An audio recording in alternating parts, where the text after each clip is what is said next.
Thank you all so very much for all of your support. Now, let's continue.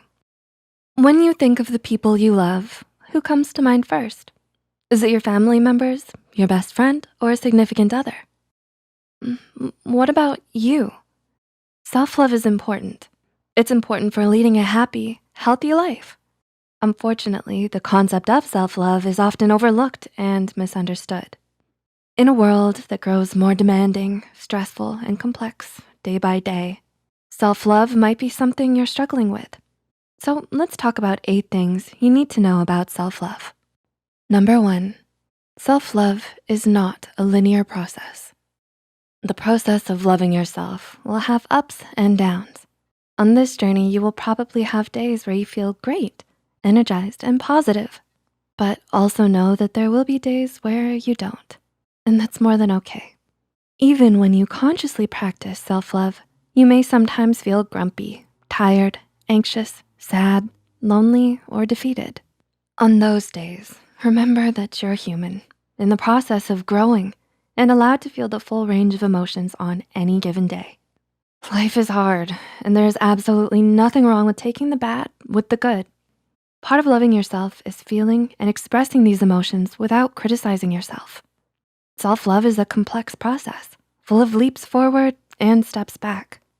Each day that you choose to keep going and choose to love yourself, you're making amazing progress, even if you don't feel like it. Number 2, we are conditioned by society to believe that self-love is selfish. How many times have you stepped back from a commitment and instantly felt guilty? How often do you say no to someone and feel self-absorbed? Feeling this way is normal and totally understandable because society has led us to believe that prioritizing our own needs is selfish. But this is not true. Despite everything that society has told you, taking care of your own needs is one of the most important things you can do. Your health and happiness are yours to protect and maintain. Taking the steps to do so is never selfish. Number 3, self-love is not a rapid process. Think of the people you love most. Did it take some time to love them firmly and completely? When you begin to learn how to love yourself, it may take some time for you to feel it. Understand though that similar to loving other people, loving yourself is a process and a journey. It may not and probably won't happen overnight, and that's okay. Do you tend to dwell on your flaws? We wanna remind you that your flaws are what make you unique. They're part of what makes you the wonderful human that you are. Number 4, self-love is important because it opens even more doors for you to give and receive love. Have you ever heard the phrase or versions of it where they say, love yourself first? It's true. The way you love yourself shows others how to love you.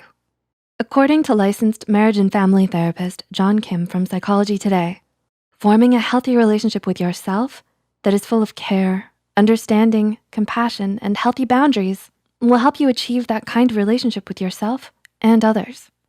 Number 5, uncovering the sources of healing can be difficult. Are you in the process of emotionally healing? If so, you should be proud that you're taking the steps to heal, for it isn't easy. Like self-love, healing not only takes time, but is also very complex. Unraveling possible years of buried trauma is daunting. If you become overwhelmed during this process, know that you aren't alone. Digging deep and healing from past wounds or reoccurring ones can be an overwhelming process. Part of self-love and practicing self-care is knowing when to step back in the healing process. Though it may be very tempting to keep pushing, remember that part of loving yourself is acknowledging your own boundaries. This is especially important in healing in order to avoid uncovering memories and moments in ways that may wound you further. Number 6, self-love means giving permission to accept your own compassion. Have you ever noticed the negative connotation that surrounds self-compassion? Perhaps disguised as making excuses or feeling sorry for yourself. The truth is that one of the greatest sources of strength is being able to have kindness and compassion for your own experiences in life. We have this unfortunate quality to automatically blame ourselves when things go wrong. If you didn't get a job or get into your college pick, you tend to believe that you aren't qualified enough.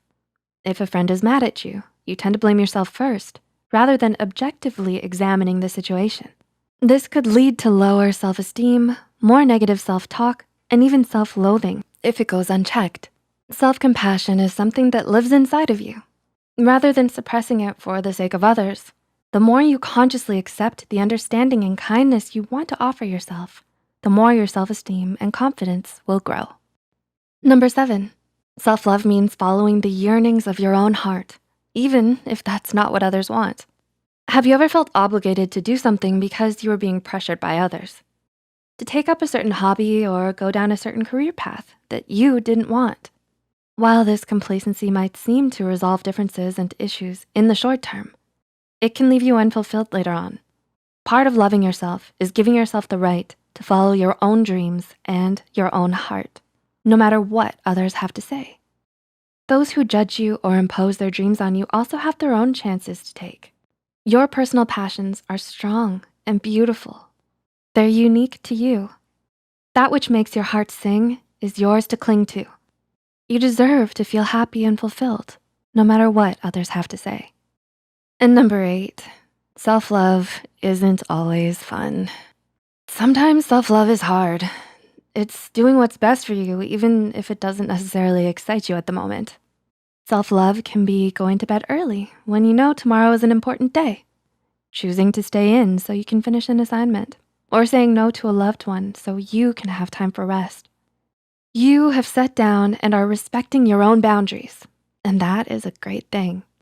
Sometimes, in order to love yourself, you have to prioritize what is best for you and make sacrifices.